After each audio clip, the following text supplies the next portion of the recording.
Hello, this is David Clive Price from davidcliveprice.com, and this is the podcast version of this week's challenge, Travel and Spy, How to Skyrocket Your Cultural Intelligence.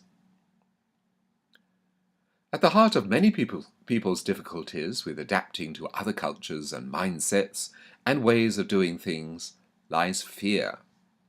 What kind of fear? Fear of otherness. Fear of making mistakes or a fool of yourself. Fear that you may be missing out on what is really going on. It's a common problem with many business executives, expatriates, and business owners or entrepreneurs. So what's the answer? Travel. Many, if not all, of the cross-cultural learning encounters I have experienced have been in a travelling context, or at least in the context of relocation from a usual workplace or home environment to a place where the signposts are less familiar, where it's necessary to interpret and learn how to respond to new cultural signals, and above all, to interact with people whose backgrounds I may not be familiar with. Travel, of course, is meant to broaden the mind.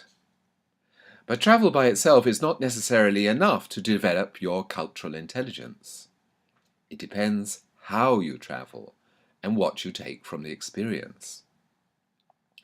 I may travel 4 times a year to Morocco or Cancun, but if I spend almost all my time at the hotel swimming pool, seeing expatriate friends for lunch and dinner, and rarely going beyond the hotel perimeter, except perhaps in an organized sightseeing tour, I may return home more relaxed, but with little sense that I have been somewhere completely different, or even different at all. I have travelled like this, to the island of Phuket in Thailand, full of its expatriate enclaves and condominiums and yacht harbours. I found it difficult to experience anything of Thai daily life, or get any real sense that I was in Thailand, apart from the food in the hotel. I am not a preacher for adventure travel, and nor do I look down on those who travel just for the sake of sun, sand, and sangria with their friends. I have enjoyed holidays like this myself. However, they have done nothing for increasing my confidence in cross-cultural situations, or for exercising that extra limb or middle eye, or whatever we want to call cultural intelligence.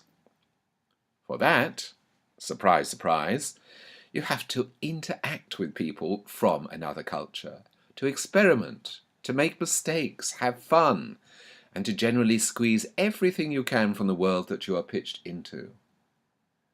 Sometimes this means navigating situations you didn't expect, and for which you don't have an inner guide. You should welcome as many of these situations as possible. The longer you spend in new cultural surroundings, research suggests that more than a year in each is of the greatest benefit, the more you will benefit in terms of confidence, problem solving, and imaginatively putting yourself in the place of others. Somehow your ear becomes attuned to other languages too, even if you don't speak them. And as your inner voice listens to what other people are saying, perhaps even about you, so you end up modifying your behavior and getting on better. This attuning to the sounds, phrases, and body language of people in other cultures is one of our deepest instincts. Perhaps it's because we don't speak the language, or very little of it, that we find ourselves observing physical signs and responding with our own bodily or facial signals, hints, expressions of warmth or warning. If we are always chatting amongst ourselves in English at the hotel swimming pool, it's unlikely that we will develop this essential part of our cultural intelligence.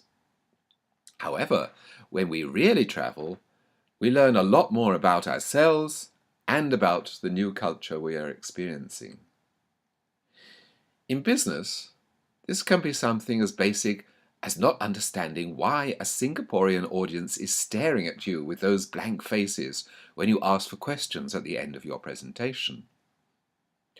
Or it can be discerned in the slight facial tic and impassive expression of a Chinese counterpart when asked to reply yes or no to one of your contractual questions, as posed by your interpreter. It can be heard in the odd intake of breath, like a hissing sound a Japanese colleague might make when you discuss a business proposal. The advice I share with my clients and audiences when faced with strange body language or unfamiliar signals like these is simple. When you travel to a new culture, act like a spy.